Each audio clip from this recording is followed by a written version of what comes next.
Hello and welcome to this first Sunday of Lent. We celebrated Ash Wednesday during the week, the beginning of our journey with Christ. As a journey, it will last for 6.5 weeks.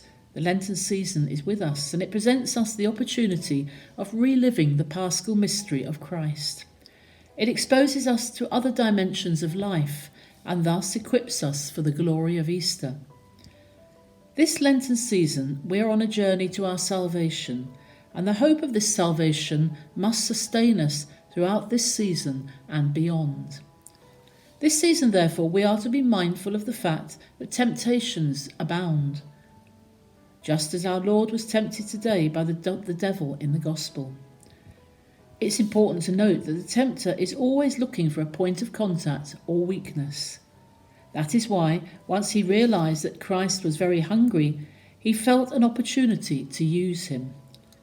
However, the good news is that the devil was wrong, because Christ did not give him a chance to use him. Hence, the devil cannot succeed with us too if we do not open up avenues for him in our lives.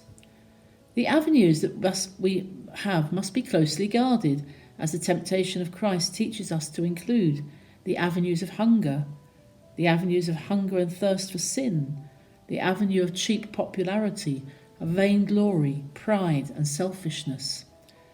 These are obstacles to our spiritual growth, victory, and of course to our salvation. 40 is a symbolic gesture of a generation or a lifetime. The people of Israel walked in the wilderness for 40 years. Practically, it was a new generation that entered the promised land.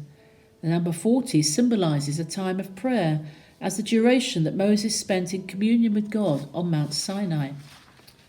It symbolises every person's journey to the Mount of God as Elijah walked for 40 days and 40 nights until he reached Mount Horeb, God's mountain. It is this journey that the season of Lent reminds us of. It is the nature of this journey that the Gospel reading today narrates to us from the life of Jesus. The narration of the temptations of Jesus in the Synoptic Gospels resembles those of the people of Israel in the wilderness. On another level, in Jesus, we have one who in every respect has been tested as we are, yet is without sin. Therefore, the temptations of Jesus are also our own. The Gospel of today reminds us that the journey of life is often marked by trials and temptations, even as the Spirit leads us forward. Today we live in a world of KFCs and McDonald's. Our high streets are full of body shops. Our culture is one of exposure. It's so physical. It revolves around the body. It exaggerates the role of pleasure. This season of Lent reminds us that we're not just our body. Our hunger is not just that of the body. Our hearts yearn for what is beyond. Our hearts are restless till they rest in you, St. Augustine tells us. Therefore, we do not live on bread or pleasure alone. We need to feed our souls too.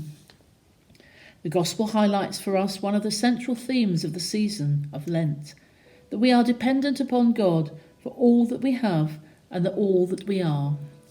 Anything that leads us to reject this dependency or to distrust its sufficiency is a temptation from the devil. On a practical note, I'm hoping in advance to prepare a video for the second Sunday of Lent while I'm in hospital. So when you actually come to it, it will be a recorded version, already updated. I'm going to be in hospital from the 8th of March until probably the 12th or the 13th. So by the grace of God, we'll try to get these reflections filmed and uploaded in advance. So please pray for the success of my surgery. Thank you.